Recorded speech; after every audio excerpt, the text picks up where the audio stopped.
I think with that moment of silence, we're going to start. So hi, I'm Sarah Irvine Belson. I'm in the School of Education, which is down in Spring Valley building. So it's so nice to see you on main campus. Sorry, I was running late because of traffic on Massachusetts Avenue. We're going to go through and introduce ourselves and hope that you will each introduce yourselves as well, just your name and what school you're in. And we'll get started. Hi, my name is Llerena.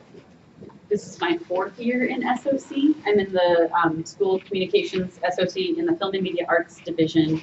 That's it. David Fine in Anthropology and CAS. I'm Aaron Boesenecker from SIS. I'm Shani Mokhtari from SIS. Art-wise economics. Andrew Strath from SIS. Chelsea Anderson, College of Art Design. Richard Rowan, I work in Belson undergraduate education. Brianna Hempel, Psychology. Angela Van Doren, Environmental Science. Vanessa Maharabo, Anthropology. Good morning, I'm Ori Burton in Anthropology. I'm Paul Valeri, I'm in the Department of Literature. Hi, I'm Patty Clark from Literature. Hi, Irvine Hobbs, World Languages and Cultures. I'm Rich Rosenzweig, School of Public Affairs. I'm the only SOC person in the whole room. We're in your kind of in your space station, old space. Old space. So you should feel like ghosts of SOC are haunting. Yeah, I do. So our goal today, thank you so much for joining us. Our goal today is really just to talk about how to create a syllabus, thinking about your syllabus and how you design it so that you can have a real rich experience with your students this year. So we have some ideas we want to share. I'm really happy to really just be the convener and really showcase what Kim, David, and Aaron are doing in their syllabi. They're going to go a little bit more in depth. But just from my perspective, you know, we're all interested in why is the syllabus so important. We're actually laughing amongst ourselves like, well, my syllabus is really long, my syllabus is really long. And we're like, well, what do you mean by really long? It's like, oh, you know, 20 pages, 14 pages. Like, oh yeah, that's long. So we feel not so bad. Yeah, we all have really long syllabi because I think we all feel like it's the place where we're really kind of having a contract with our students about what's, you know, what we're after. So we're excited about that. I'm going to talk a little bit about understanding by design, or what's also known as backwards curricular design, just briefly.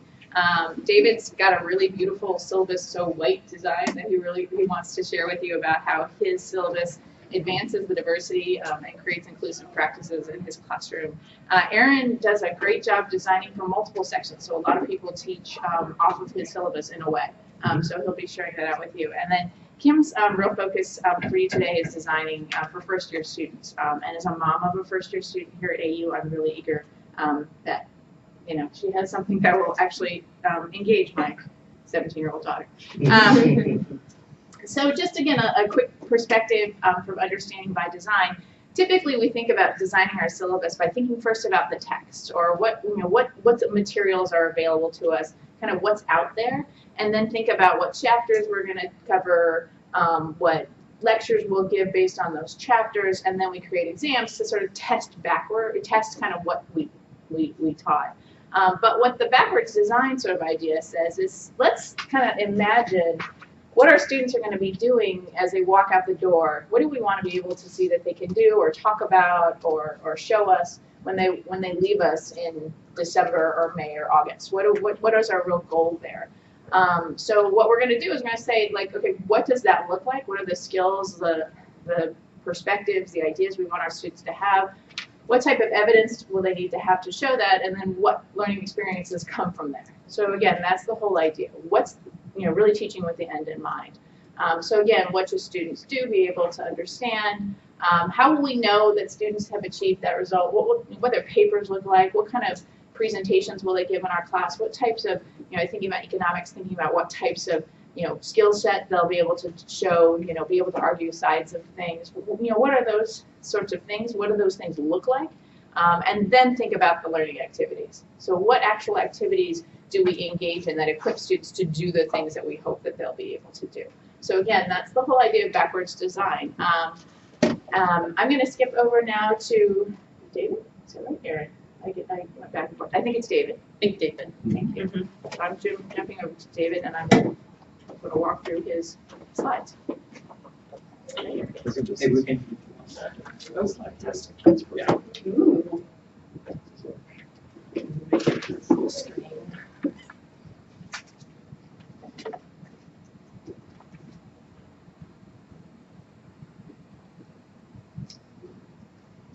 Okay, hi, I'm David. You heard him in anthropology. I'm going to try to speak quickly so that we can get to discussion.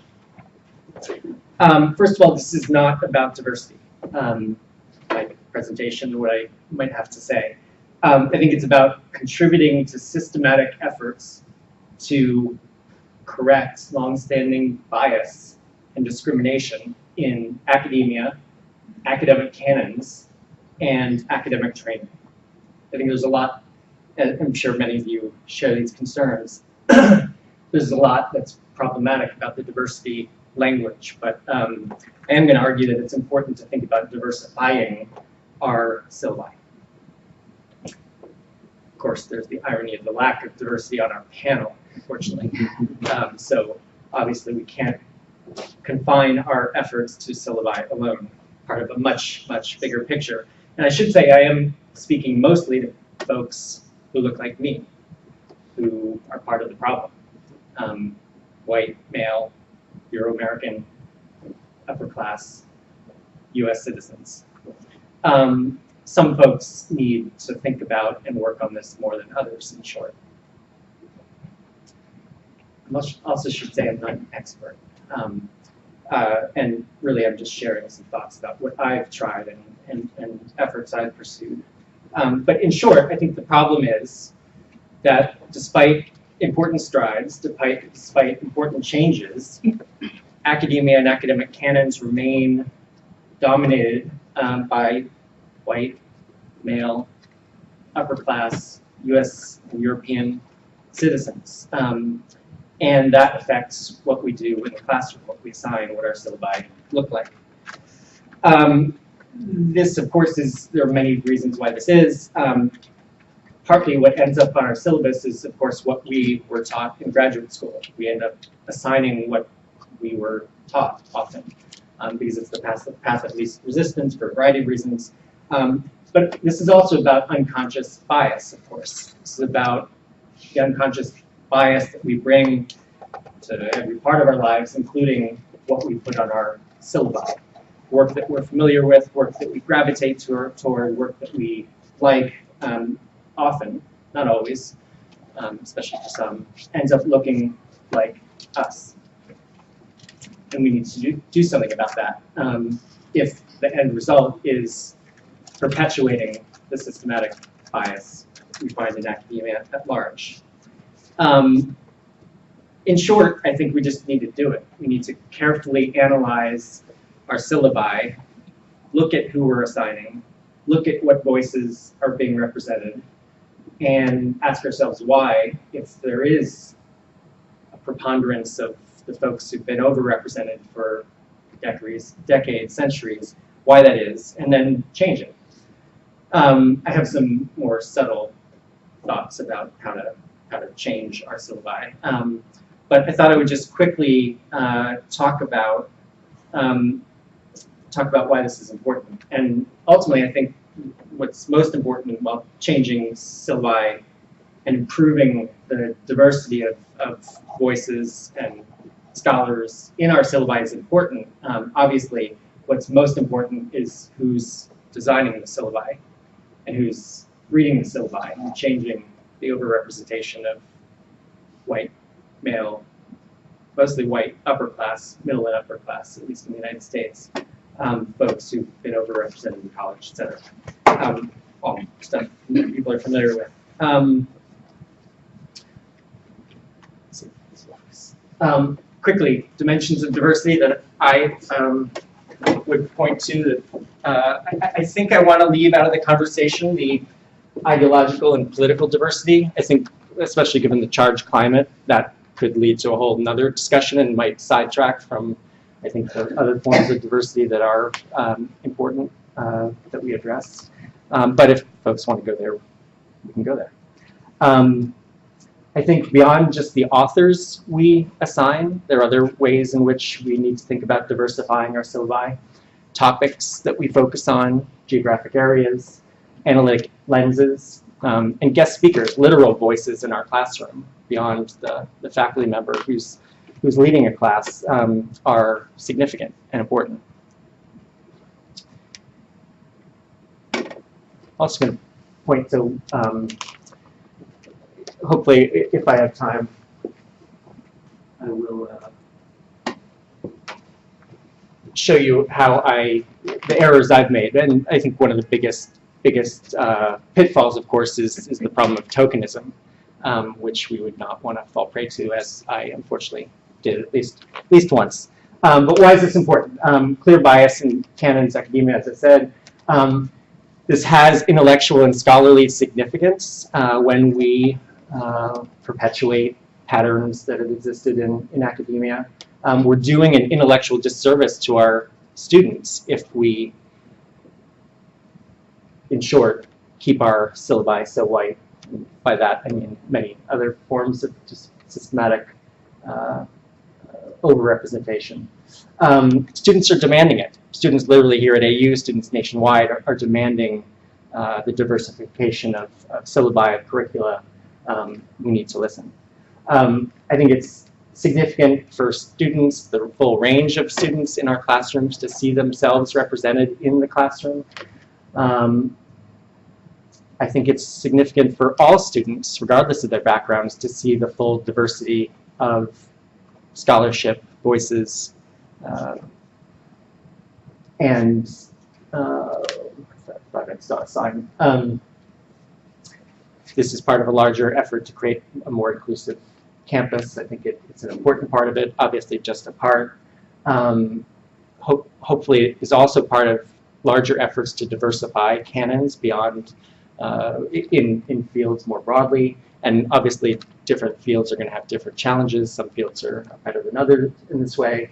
I think it improves our pedagogy, our scholarship, ultimately our thinking about the world when we force ourselves to go out of our comfort zones of who we're assigning and who we've assigned in the past. Forces some self-critical analysis. Ultimately, I think this contributes to challenging ingrained racism and white supremacy in our country and the world more broadly, in the world of ideas. I thought I had 13. Where am I? There. And I think this is a step, and again, just a step towards going beyond diversity, the language of diversity, and what that represents, to more substantive change, more substantive inclusion, equity, and power sharing, ultimately. So again, that we transform who's writing the syllabi and reading them, who's in the seats. I think I have about a minute and a half. So let me just quickly point to the pitfalls I've encountered and steps I've taken to overcome. So I taught a foundations course, sort of the canon for anthropology, the history of anthropological thought. There could, in some ways, there couldn't be a class that's more canonical, at least in anthropology. So we have a typical set of mostly white male authors, not entirely, that get assigned in classes like this. So I didn't want to do that. So I had a class, a week dedicated to others talk back. So you can see, like, hopefully my heart or my mind was in the right place, but clearly this falls prey to a certain kind of tokenism, constraining these authors to 1 week. It was a little better than that, but just for the sake of argument. So in subsequent semesters, I worked hard to integrate a variety of voices throughout the semester rather than just confining them to one week. So I just point to a couple real quickly. Vine Deloria, not an anthropologist, but an important voice, Native American voice who spoke to anthropologists about and had a very powerful and important critique of anthropology. Talal Assad, who happily his work has become canonical. It's very self-critical. Again, history of anthropology as a discipline. I worked in W.E.B. Du Bois, who technically a sociologist, but his thought and his ethnography, in fact, some of the earliest ethnography, very important and often overlooked by anthropologists. Others I would just quickly point to, rather than just Franz Boas, probably most of you are familiar with, important figure in 20th century anthropology, rather than just assigning him, assigned some of his students as well. Zora Neale Hurston, the famed novelist, also an anthropologist, one of Boas's students, for those who don't know. Margaret Mead, also better known. In a week where we looked at the culture of poverty thesis, Oscar Lewis, I didn't have the students just look at critiques of that thesis, often authored by white authors, but critiques of the critiques of the white sort of ghetto ethnography tradition, coming from Robin Kelly, a historian, so looking outside the discipline in a variety of ways, among others. And then just quickly, again, rather than just assigning Clifford Geertz, another example of symbolic anthropology by Barbara Meyerhoff. One other very small thing, people can disagree, in Tally's Corner, a classic work about DC that uses the word Negro in the title, I put a little sick just to signal to folks that something's up with that. Anyway, I look forward to talking more with everyone in our discussion. So we're going to switch over to Aaron to talk about designing for multiple sections. I think I can pull this off. Perfect. Thank you. So I'm going to kind of, my facet, my in into this discussion about syllabus design and things that we do in terms of thinking about how we design our syllabus comes from a place of a role that I have as a course coordinator within SIS, where I help coordinate multiple sections of our research methods and methodology course. And I'll give you some more details about what that means in just a second. But primarily, kind of what I want to communicate today is a few best practices that we found in terms of designing these kind of syllabi. It falls in the second year of the curriculum for our students. A few questions about what that means to design such syllabi and what we're trying to still learn, and a few kind of ideas that we can discuss when we finish this all. And so primarily my role as an undergraduate research coordinator for SIS is to think about this research methods and methodology sequence that we have. Now this is a sequence of 2 courses that students take in their second year. Part of my role is to coordinate the faculty in all of the sections. As you see up here, there's 20 to 25 sections of this course taught each semester in the second year. So in the first, yes, each semester, yeah. So in the, I'll give you the details of what they are, but there's an Intro to International Relations course, so 20 sections or so of that's taught in the fall.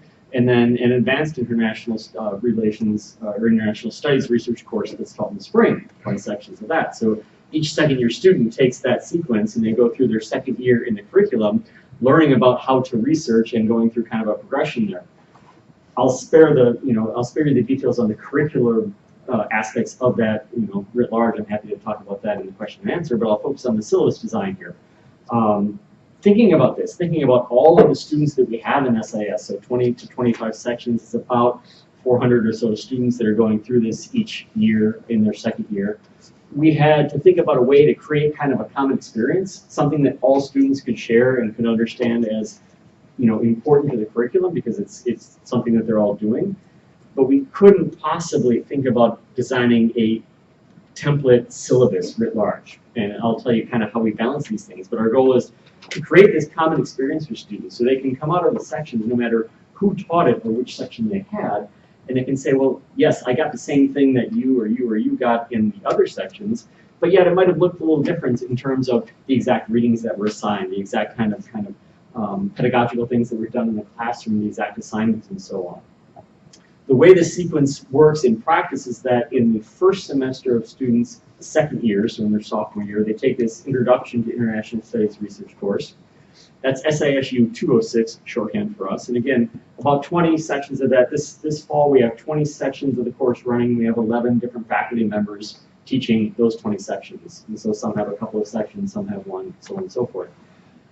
I'll show you some syllabus template stuff for these courses just in a moment. But here, this is the more standardized of the 2 courses in the sequence. In other words, we have a common set of learning outcomes, a common set of assignments, a common set of course objectives, and we also have a common set of, at least some shared readings and content and assignments and things like that.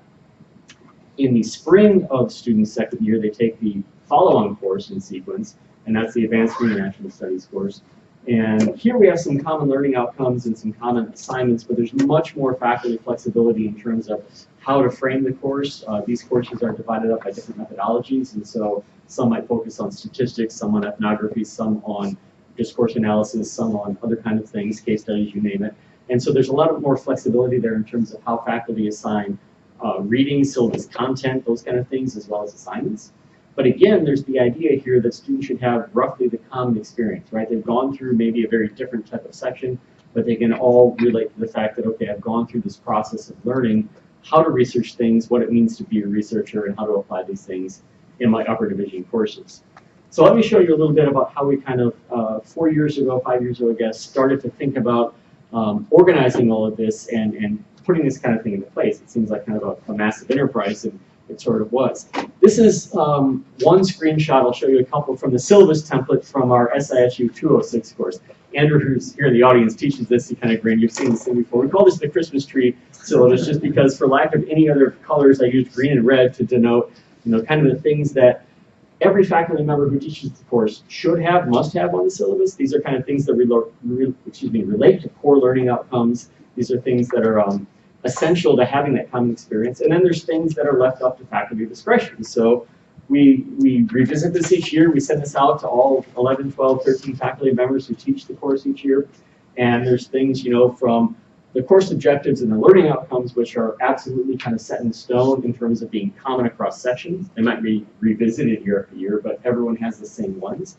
And then there's things that, as it says in green, are suggested. So for example, when we look at the page that lists the course requirements, there's a core textbook that we all use, but there's of course an instructor discretion to assign additional ones or different ones. There's some core assignments, and then there's some flexibility in terms of what one can assign aside from the core assignments. And so we have this kind of core that unites all the courses, but again, that idea that faculty still, even in this kind of massive multi-section enterprise, can have some flexibility to bring their own expertise, knowledge, or background, or whatever they want to bring into the courses.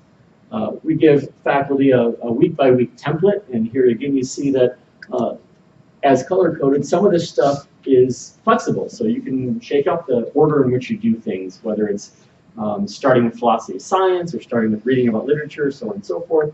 But there's certain parts towards the end of the course where things should be kind of coming into lockstep in terms of the sequence in which you teach certain elements as you come through the course. There's flexibility in terms of, again, what one assigns within that, as well as kind of how one goes about teaching those things.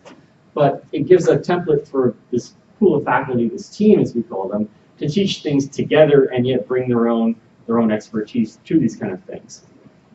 That's the framework for the course, right? That's what we send to faculty when they start to kind of think about designing these courses. And then we provide examples, and I have sample syllabi up here if anybody wants any, to get into even more detail. This is just a page from my own syllabus that goes into the idea of syllabus design in terms of what do you provide students on a day-by-day, session-by-session basis. And for many reasons that I can talk about in the question and answers, I'm a fan of providing a lot of details. So you'll see here for a given session, you get the readings that you're going to read, you get the discussion questions that you're expected to answer, and in some sessions you might even have tasks that you're supposed to do, and that's all laid out there up front so students know that. Other folks that teach in the sequence, their syllabi might look a bit different, but we all kind of hew to the idea that we should provide students with the information they need to know, especially when they're going through a core and a required course that they all have to take. Many of them might not be particularly excited about taking, but we at least can say this is the benchmark, this is the baseline for what you're expected to learn and know in these courses. Oops, there's another page from the syllabus where you see some assignment deadlines, again, readings, discussion questions, things are spelled out rather in detail. For the 306 course, the follow-on course, not quite as much green and red Christmas tree language, right? There's a lot more faculty flexibility here. So there's some things that faculty should not change, common course objectives, common learning outcomes, things like that, but many things that they can add to. And so we see some things that they have required on their syllabus, and then we provide them with a lot of additional suggested things. And a lot of these things, like the boilerplate language, comes from CTRL and other folks on campus that helps make sure that we have a good syllabus design for our students as we design those kind of things. And so in the 306 course, there's a lot more room for faculty to assign readings, again, to bring different perspectives to the course, but there's still that kind of common framework that unites everything. So ideally, when students go through their second or sophomore year, they have had that common experience no matter which of the 10 or 12 or 15 faculty members they have teaching this, no matter which of the one of 20 sections they end up in. And so I think those are some of the principles that we use to kind of orient ourselves and guide students and ourselves through the whole process of teaching these courses. I think over the time, the semesters, the years we've done this, we've identified some best practices that work well. I think spelling out the details, as it says, really giving students that information matters. Paying attention to learning outcomes. They were on both of those slides, common learning outcomes. Not just putting them on your syllabus, but actually in most courses, in most sections, in most meetings, talking to students about which learning outcomes you're addressing that day. This is happening. This thing that we're reading, this assignment that we're doing addresses learning outcome number 1, 2, 3, 4. Revisiting those throughout the semester. We actually survey students on the SETs, or now what's called the ITS. Do you know the learning outcomes of this course? And at least at the end of the course, they know those. And so that's something. But I think it relates back to the idea that there's an intentional design here. There's an idea about how we set this course up. The details matter. One of the things that some of us do is provide even a syllabus quiz at the start of the term. Students have to take a quiz, just a brief Blackboard thing, and say, hey, have you read the syllabus? A couple 10 questions about what happens if X happens, what's the late policy, those kind of things. Doesn't even have to count for anything, but if students complete that, then at least you can say, okay, well, I have some sense that they've read the syllabus and they've thought about these things, and we can have some discussions later on about, you know, what they really get from that or not, but there's one check mark that you can use. I think especially relating back to learning outcomes, the idea of using the syllabus to clarify the place of a given course, especially a required course, in the curriculum writ large, what this course does, why you're doing these things, why these learning outcomes matter. That matters a lot, and students are savvy enough to understand and to think about this when you actually provide that kind of contextual information. That actually matters a lot to them when they realize that, okay, might not be my favorite course, it's a required methods course, but we're doing it for this reason, and here's what you can do afterwards, and here's why we're doing these things in this particular way. And we work as a team. The last point there can't be underestimated. Having regular team meetings in terms of the faculty who teach these courses meeting just maybe once a month, maybe 3 times a semester, to think about things, to re-coordinate, to revisit what works and what doesn't, is entirely, you know, a valuable practice for that. So to wrap up with all of that in mind, we haven't perfected these things yet, and so we're still thinking of a lot of stuff.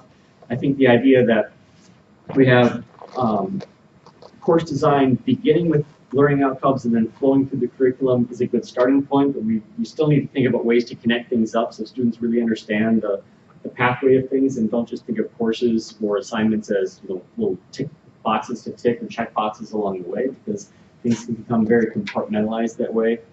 And so being intentional about the way we connect up the material, every single assignment, every single reading, thinking about, like David said, why is this on the syllabus? What is this doing? Those kind of things.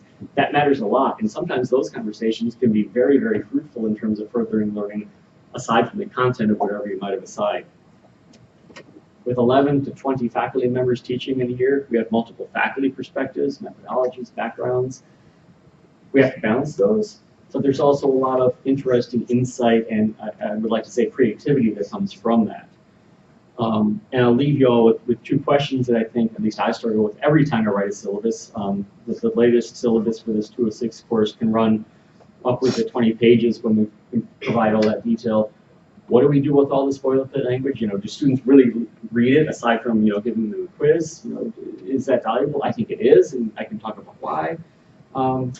But also at the end of the day, you know, is this actually effective?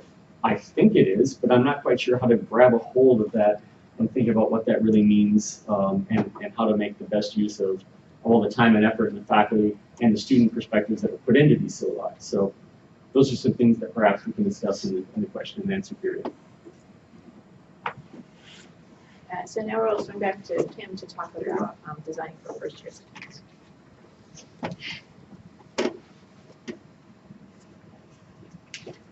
Thank you.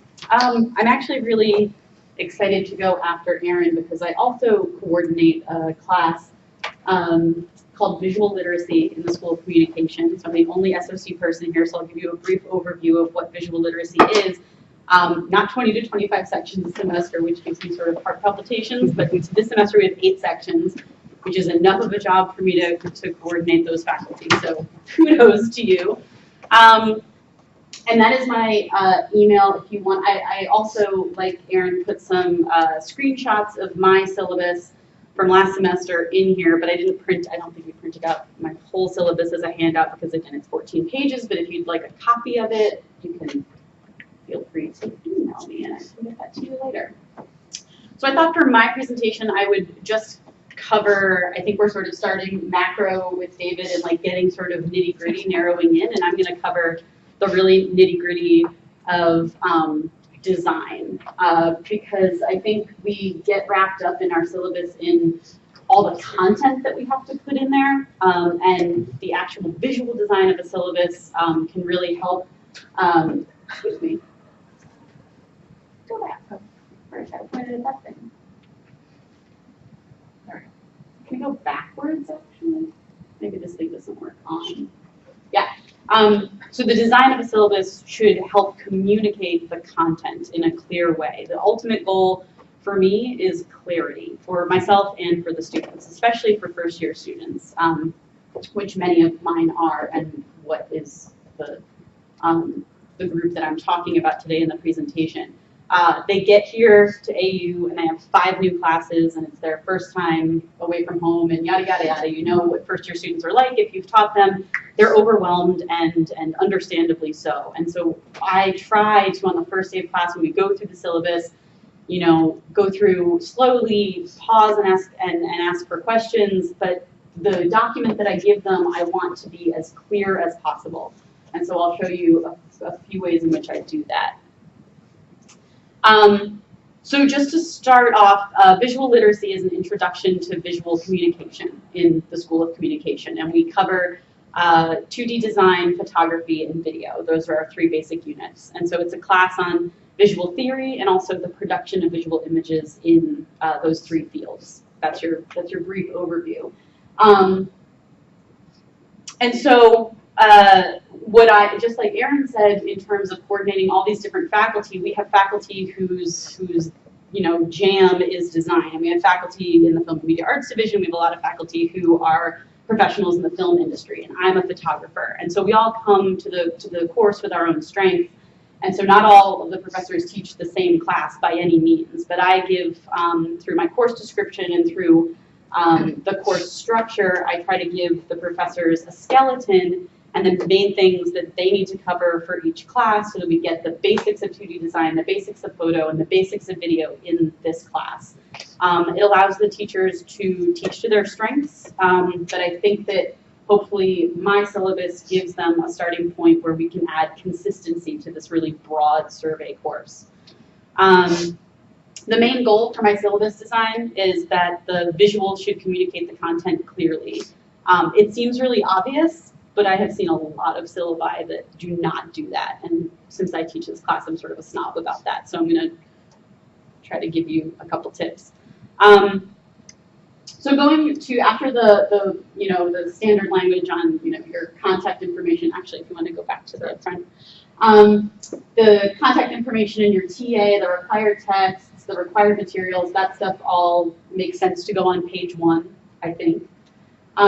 Going to the course description, I think that makes sense to come directly after all of that information, which leads right into student learning outcomes. I've seen other professors that put another section on course objectives, another section on course purpose, and I feel that adding all of that language sort of muddles what I really want the students to know. So for me, course description and student learning outcomes, or if you want to call student learning outcomes, course objectives, I think 2 sections on that is plenty for me. And then after that, I have a whole section on how it fits into the general education core curriculum, which is required that I put that on there because right now it's a gen ed class, but all of that's changing next year, as you know. Okay. Then I move on to course structure. So I start macro. This is like what my description of the semester looks like, and then I get nitty gritty. Like this is what the course structure will look like. So I will use Blackboard. This is what the class time will look like. This is what your assignments will look like. And I break assignments down into different categories because it's logical for me and I hope it's logical for them. So they're gonna either, all of their assignments, they're gonna read, they're gonna write, or they're gonna create something visual. And I try to, like, that's it. And then at the end, they'll have a final project, which is, I think, pretty typical. And what I wanted you to sort of note is the design of the syllabus. And you'll see from my other screenshots that I think it follows a pretty consistent design. I give myself a formula for designing the syllabus. I say for all of the umbrella categories, I'm going to use size 12 font. It's going to be teal. It's going to say like core structure. And then the subcategories underneath that are all going to be black and size 10 font. They're all going to be bold. They're all going to be caps. And then the subcategories are all going to have the black bullet points. And that gives me a structure to my syllabus that I hope translates to clarity for my students. And then I'll show you in a few other slides what the class schedule looks like when I break down, when I transition from syllabus to the week-by-week class schedule. I move from course structure then to things like attendance and participation, my technology policy for using laptops in the classroom, and I have a revisions policy. And since I'm talking about designing for first-year students, I wanted to just highlight that. It's something that I feel strongly about in my class, especially because it is a visual class and we're learning a little bit of new, it's not a software training class, but we're learning a little bit of Photoshop and a little bit of video editing, and I don't expect students to be experts in that after my like 1 day of Photoshop during the course of the semester. So I allow freshmen, not just freshmen, all of the students in my class, it's a 100 level, to do revisions throughout the semester. And I treat it as this is an important part of the creative and visual process. I'm teaching you how to make art and make design, and you never turn in something once in the visual world, the design world, and then it's done. So I integrate that as part of my class. And I've gotten a lot of feedback from students on student evaluations that they really appreciate the revision process. So they have a week after they get their original grade on the assignment to turn in a revision based on my feedback. And I tend to find that the ones that actually take advantage of it are the ones that already had the A- anyway, and they just want the A, but it's there for the students to grow. You can go to the next. And then I have the boilerplate, that's the AU's grading policy, at least that I took from AU's website, I think. The grading scale should be pretty standard for most classes. And then I give a grading breakdown for the specific course. And I use points just because weighted to me is just, I think with points I tell them that it's very clear up front. You get a percentage and you know where you stand all semester. There's no guesswork by the end of the semester. So all you have to do is go on Blackboard or go through my emails and add up the, midway through the semester, you add up the points you got, you divide it by the total points that I've awarded all semester, and that is your grade. And so I put it on them to do a little bit of the math midway through. And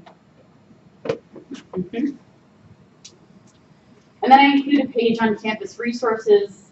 Before this, I have I'm not putting all the pages of my syllabus because there's 14, but I have a page on the academic integrity code and all of that boilerplate stuff that has to go in all of our syllabi. And then I add specific campus resources, and when I put this up on Blackboard, the hyperlinks actually work and take you to the page for, say, the New Media Center, which for my students is great because they give tutorials on different software like Photoshop and Adobe Premiere, and so they can go and look up the schedule for the fall for those tutorials. So I try to facilitate that for the students as much as possible.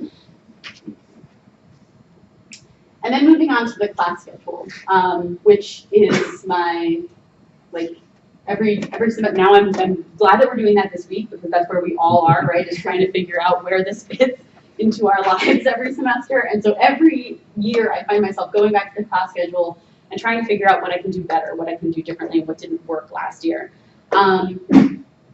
So this year I found myself, I used to teach a 1-day class, and now this year I have to take all this and break it into a 2-day class, which has been quite a headache. But for a 1-day-a-week class, I just put it week by week, and just like Erin said, it's 14 pages long because I give them the entire semester right off the bat. And my class is pretty well established. Like I said, there's 8 sections of it a semester, so not a lot is changing. So I don't need a whole lot of flexibility. I know what I'm doing week to week. And so I give it to them. I try to give them as little as possible in the what we're doing in class every day section, so that that's where I allow myself the flexibility. If I need to change up what exactly I'm lecturing on, it's sort of just a general, like, today we're doing corporate branding and advertising, but I might add or subtract something from that. But where I try to be the most detailed is their assignments. This ensures that I'm not tempted to go back week 7 and like flip some things around and throw my semester into chaos, and it also allows them the option to, if they're like that type A planner student like I am, they can put all these deadlines into their planner the day they get my syllabus. And if they are not that type of student, I tell them, do not stress yourself out and do not look ahead. In terms of design, again, I try to give myself a formula where I do, you know, the units in teal, and then I use a dividing line, and then I give the week, and then what we're doing in class, and the date, and then what I do is I give the assignments, and I number the assignments in the order in which I hope that they do them. So hopefully you're first reading something before you go on to number 4, where you're responding to the reading. So I hope that gives them some structure where they can go down a list and they can check things off. Consistent due dates. At the top of the class schedule, it notes that all assignments, I don't put due dates on them because that feels redundant, because all assignments are due before the start of the class period the following week. Because it's only a once-a-week class, that shouldn't be confusing for them. It's just due before the start of next week's class period. And then those categories for reading, writing, and creating, those were those 3 categories from my course assignments earlier on in the syllabus, where I said all of your assignments are going to fall within these 3 categories. No surprises. And last slide, I think, or second to last slide. For some of my assignments, I give guidelines for the larger visual projects where they have to create a resume and business card or create a photo series. I give them basic guidelines on what they're going to get graded on, but I don't like to give them a rubric right off the bat, because then I find that they are just checking off the boxes on the rubric, and especially in this type of class where I want them to be creative visually and sort of push their creative limits. I don't want them to be hindered by a checkbox of I'm getting 5 points for this thing. So I give general guidelines, and then I'll give them more detailed rubrics when I hand back their grades.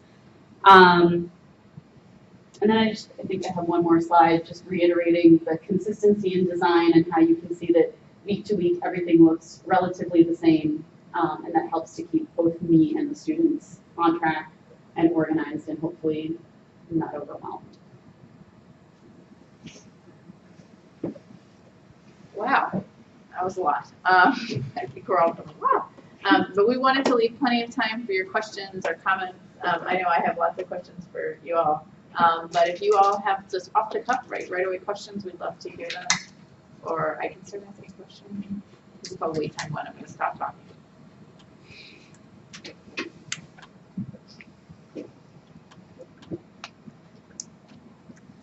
So I'm teaching my first grad class. Normally I teach undergrad, so I feel like I've got that down.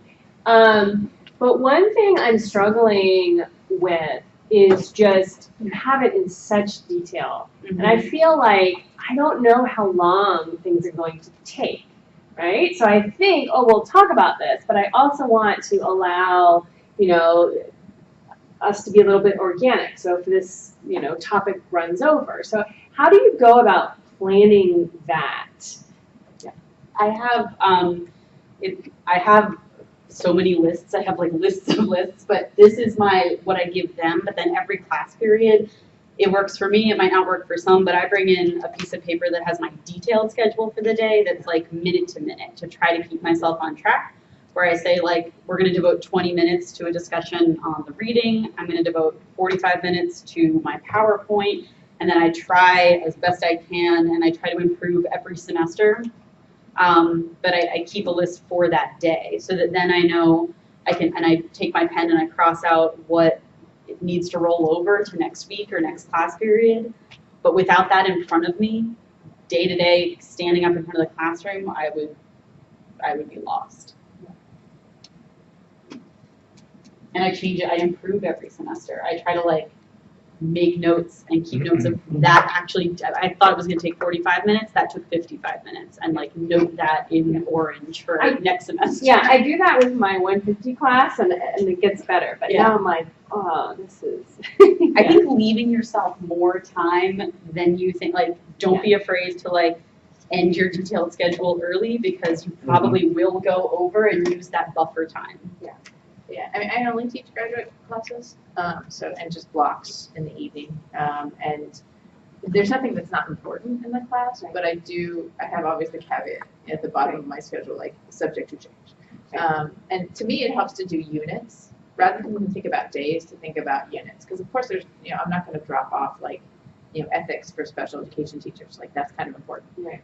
But if I know I want to go deeper on a topic, for example, last semester I had a group of teachers in DCPS which they were using restraints on early child. Like, whoa, we need to just delve into all the problems related to this. So sometimes I let that guide, but again, I think having a unit and being able to say, we're going to go a little bit deeper with this topic because that's where you guys want to go, and that'll extend this unit a little longer, and then know that we're going to do some of this maybe online, or you're going to kind of give you a broad overview and have you do something in a different way. So to me, units make it a little bit more flexible to go. And I feel like I've been able to roughly do the weeks, but not the day by day. So I have, like, I don't know, human wildlife conflict, roughly, and we could do this or that. But I don't know if is that too vague. I think that allows you the flexibility to like week by week figure out what you need to put in there. Yeah. Yeah, it does. I would just say that the very same things that I illustrated for this core research methods course that has 20-some odd sections, it's the same thing I use when I plan my MA or PhD syllabi. I will go into exactly that same detail so the students know this is actually what you're responsible for now. And I don't find actually that much difference in terms of, sure there's a difference in the level at which you teach things or the level of discussion, but in terms of making sure that students know this is what you're responsible for. And sure, the discussion might take us to place A, but this stuff is on the syllabus and these assignments are there and you're still responsible for those readings. That's even, I think, even a little bit easier to reinforce at the grad level because, students have had some learning experience and things like that. And say, okay, if our discussion does take us down this path, this stuff that's on the syllabus is still absolutely what you need to know for your skill development or for your professional, development and things like that. And so in that sense, my PhD syllabus doesn't look that much different than, or the syllabus for my PhD course doesn't look that much different than the one I showed you for my sophomores for this work. Just to tag on to that, I mean, grad students are just as busy. In fact, they're more distracted. So the more detailed you can be. Yeah, no, that's true. They're working full time or they're, thinking about their dissertation projects. So you have to be just as detailed with it. But I feel like the day-to-day, you won't know until the first time you teach that course, and then you'll know for next semester. Well, yeah, Like, that's absolutely true. that minute-to-minute sort of day-to-day thing, like, I don't figure that out until a couple days before I teach the It just gets overwhelming because I try to be as detailed as possible, but then I'm like, a whole semester? You Is it have to only leave me? yourself some, yeah. Yeah. First one around. To write off of that question, have you seen syllabi that are kind of general that way, like Unit 1, weeks 1 through 4, and then the reading gets assigned the week before? I'm also detail-oriented, I like to plan everything out, and I'm doing it for my course, but you don't know how things will change or what, which subtopic will be more of interest. So I'm wondering if you guys have seen syllabi like that, or if that's not so much the culture here. I have in my department. Yeah, I have from like the older faculty or the faculty that have been doing it for or teaching that same course for a really long time, and I feel like it gets comfortable to them, and I just want them to keep in mind that like what's comfortable to them is not necessarily comfortable to the first year student or to even to any undergrad student. I feel like the AU students specifically that I've met are numbers driven and dates driven and deadline driven and rubric driven and clarity driven. They're not like the art school students I've taught in other schools. It's different from Brown. Yeah. I can speak to this. So a lot of my classes are like this, but I've also taught actually the 206 class on research methods where I provide a syllabus that has all of the required assignments and the dates that they're due and all of the detail on all of those things. But in terms of actual readings or preparation materials for a particular day, I completely hold off the syllabus at the beginning. So it will just say, you know, day 1.0, day 1.1, day 1.2, and then when we move to the next unit, it would be day 2.0, 2.1, 2.2, and over in the kind of required section, it says, sometimes I'll do like a 15-minute pre-recorded video to go along with their readings, and so they'll watch that video. It's because it's a flipped classroom type of situation. Long story short, they'll watch that little video, they'll do their couple of readings, and then they'll come to class and we'll do whatever class exercises or discussion you want to have for that day. But then I populate a second document that's always accessible to them on the course website in advance by 2 weeks, or maybe at minimum 3 classes, because you do have students who want to look at what's coming, and generally you don't want to be frantically remembering the day before class that you didn't populate that portion of the kind of syllabus in the making.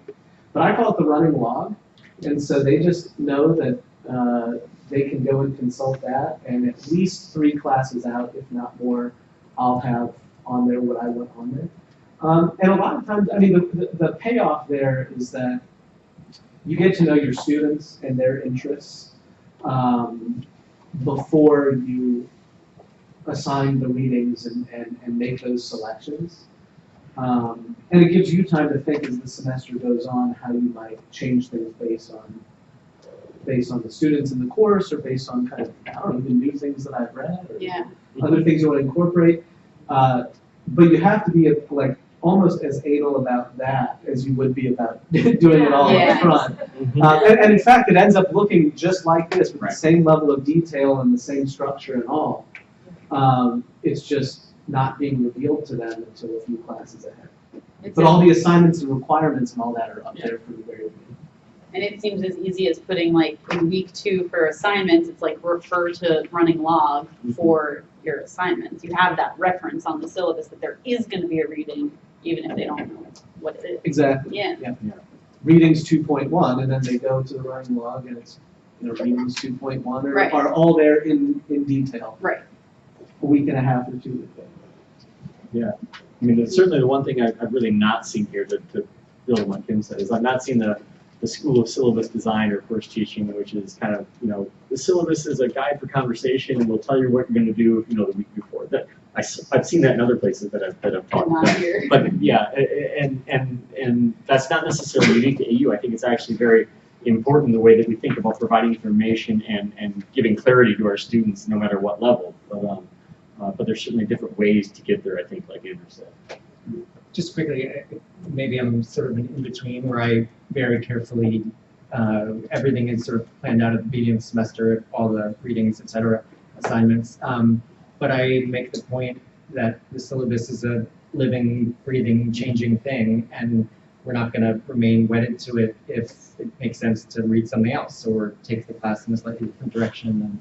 And in grad classes in particular, but also upper level undergrad, the first day, and actually usually before the first day, I ask students about their interests and then leave some room to add readings that would address particular interests that perhaps I didn't think about.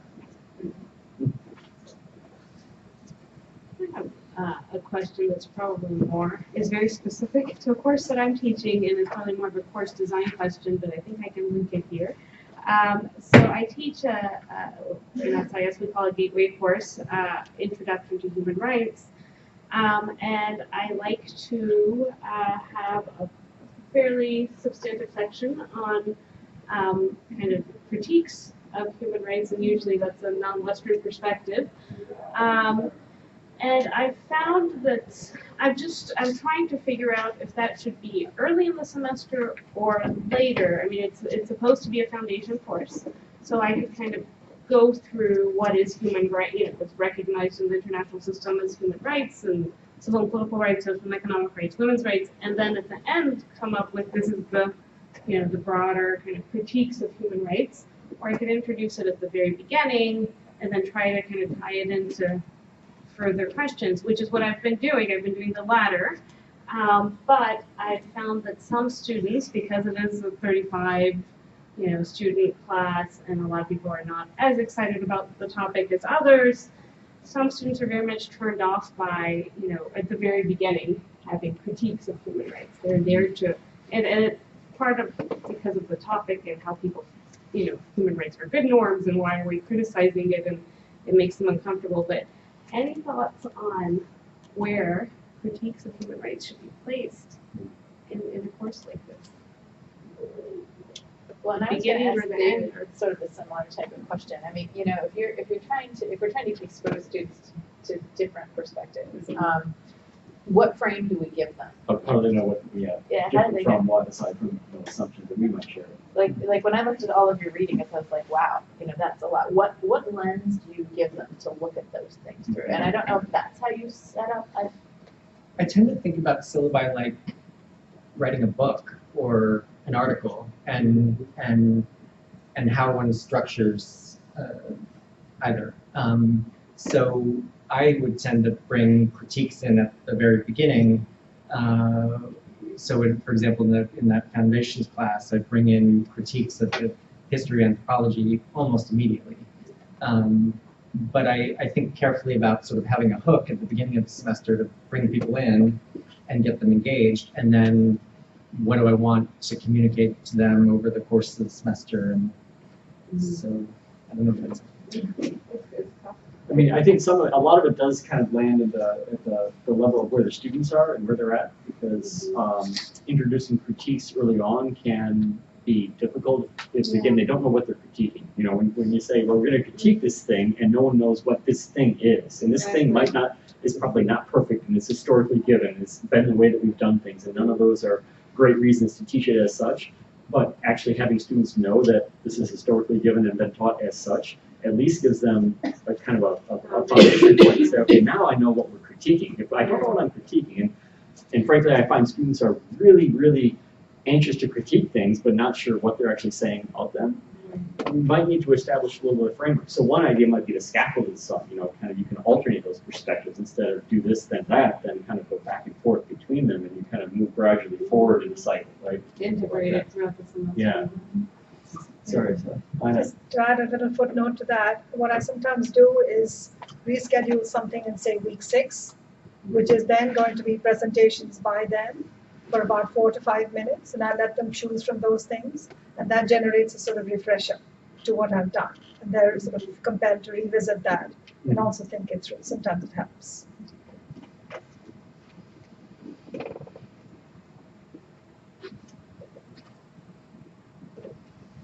I have a question for discussion. I would also, I just wanted to put up a couple resources, which we can get to in my presentation, if that's okay. Mm-hmm. But I noticed the presence of learning outcomes in both Aaron and Kim, I think what you said. And I wonder about learning outcomes driving pedagogy, and whether there might be whether that might be problematic in certain ways, because it starts to sound like testing driving pedagogy and what goes on in the classroom. I also wonder whether making them so explicit, do students know what a learning outcome is? Is that, I mean, it's very much language in universities and among faculty, so I wonder how effective it is to put it in the syllabus. So up front, I tend to put it basically at the very end. I feel like they don't, I think you need time to marinate after you had a class. And like if they took the syllabus and they looked at it next semester, having distance from my class, and they looked at the learning outcomes, then they would see that they've hit them all. But so yeah, like just putting them on the syllabus, I think it drives me, it keeps me, and like Aaron said, I think for some of your classes, you like, you'll bring up like, I'm going to hit these outcomes today because students are they want to know that they are getting out of the class what they paid to get out of the class, you know, so for AU students, they might tend to like that. I just frame it in terms of this is what we're going to do today. I mean, I don't use the learning outcomes language with the students. I'm like, hey, this is something that this is one important skill, one important thing that you're going to get from this class. I mean, you know, something so basic as, you know, understand how to make trade-offs or how to make methodological decisions when you do research. That's what we're hitting today. Sure, it's on the syllabus in terms of here's the learning outcomes and blah, blah, blah, and that, you know, we can file that away in assessment reports and all those kind of things. But when I talk to students about those kind of things, I try to make it very kind of, I guess, real and concrete. This is the thing that we're going to focus on today. And there's 5 or 6 things throughout this semester that we're going to focus on that we kind of have to bring together if you're going to learn how to do research. And today we're doing these 2, and you know, next week we're going to do these other 2, and then in 2 weeks' time we're going to figure out how we merge them. So I try hard not to use the the jargon that we might use for those kind of things. But I do think it's important to communicate to students, this is the concrete thing that we're doing today, or at least that I'm aiming to do. And if we don't get there, then you can tell me, right? Because then if you still have questions, we know why you have questions. Students also don't necessarily, when they sign up for the class, they've read this little brief course description, or it's required, and so I feel like that is necessary to help clarify on day 1, what really is this class like? Well, and I think, I had a question about learning outcomes too, because you both mentioned it, all 3 of you mentioned it in different ways, and I think it depends on what the learning outcome is and framing what you mean by it and what you don't mean by it. If you have a learning outcome that says, be able to engage in, intelligent conversation, like, what is that? What do I really mean by being able to critique perspectives? What are those skills? And I think that, you mentioned it, I think most specifically, making sense of it, framing what it means to do this type of work. As an anthropologist, what am I really doing? What are the verbs that go along with the work that I'm trying to make sense of, as opposed to saying, students will write, students will dance. I mean, those are wonderful verbs as well, but if we're getting for this deeper, I don't know, that's what I thought of when you were talking about learning.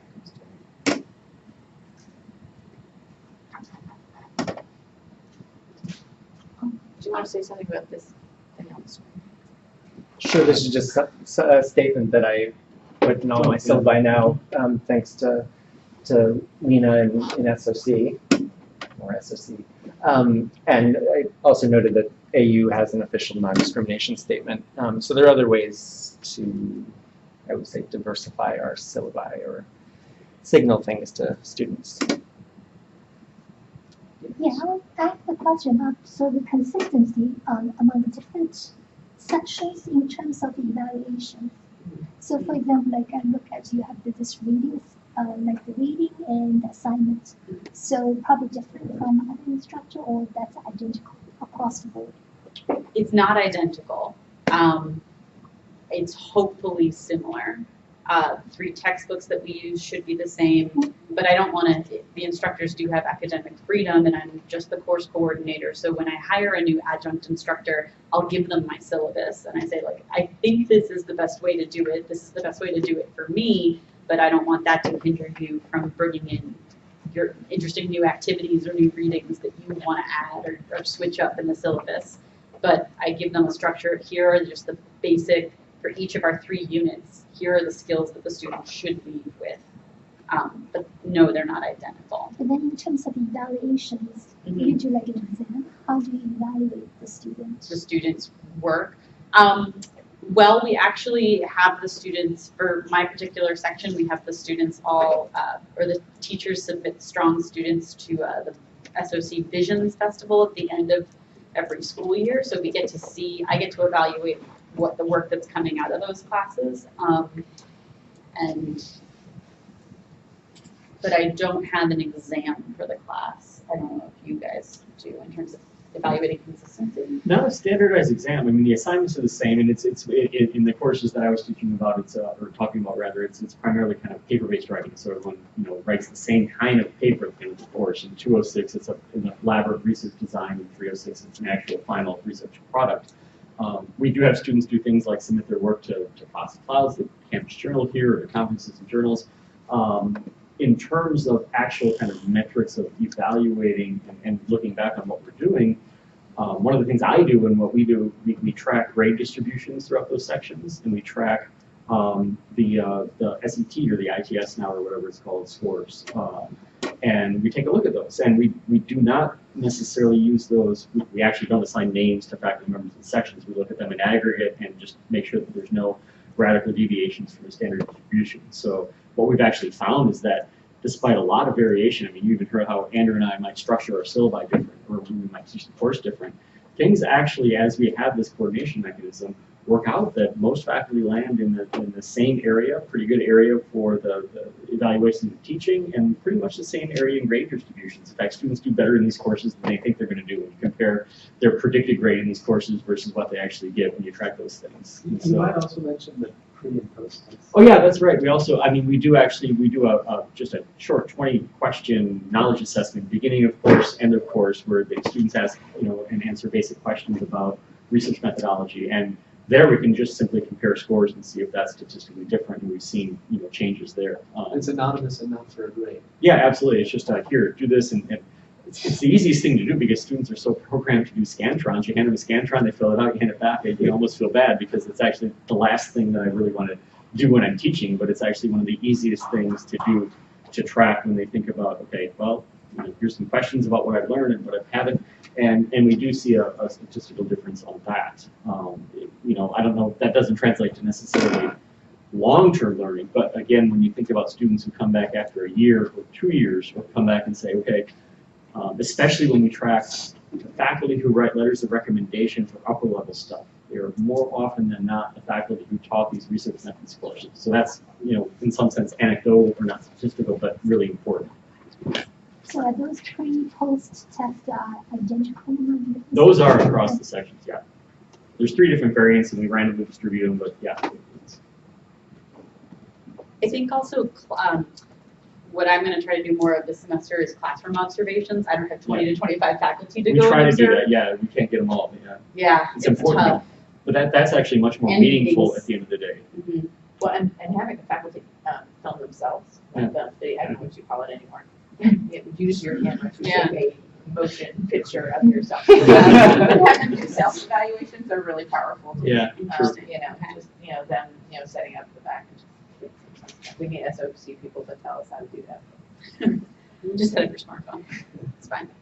We have about 5 minutes left. Any other burning questions? Anything you're thinking about with your syllabus that you want to share? You want us to help you ponder? Like that? Well, I'm definitely going to take so many of these things. I love the teal, black, and bullets. I mean, I just love the organization of that.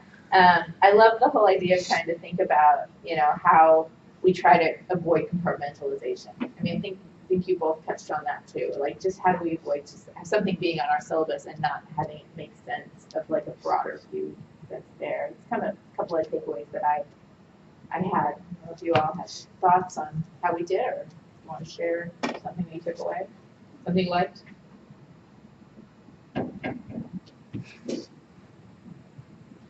We like Marinating. It's all marinating. Yes.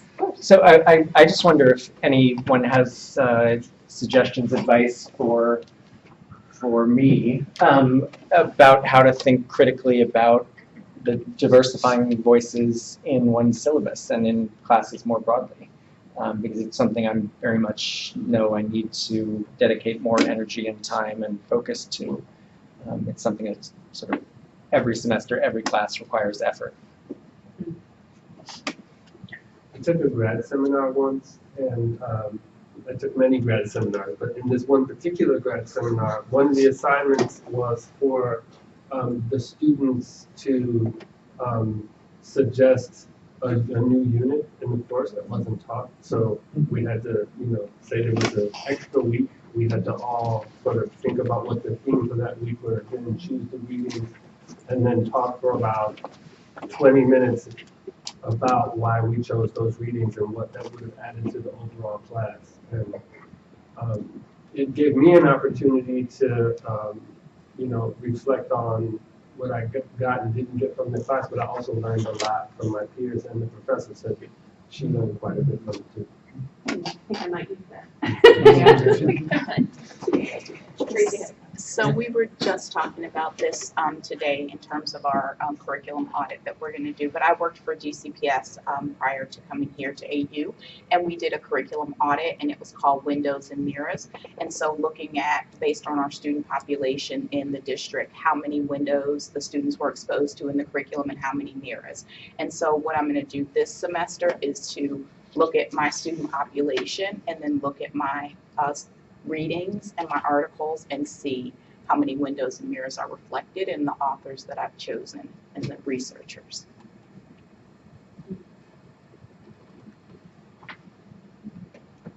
I think I might try to get either a grad student or maybe even a senior undergrad to do, you could do a great project. You know, almost all syllabi are available online, at least in our department, and you could systematically look at who's being assigned and who's not. Just if this wasn't clear, for anyone in the social sciences and humanities, a great resource textbook of classic readings, as well as multicultural voices, as he puts it, that basically voices that have been excluded from canons, typically. So I think we're about out of time. So thank you guys all for coming, and we wish you great grand success with your syllabus this year. And thank you. Have a great one. Thank you all.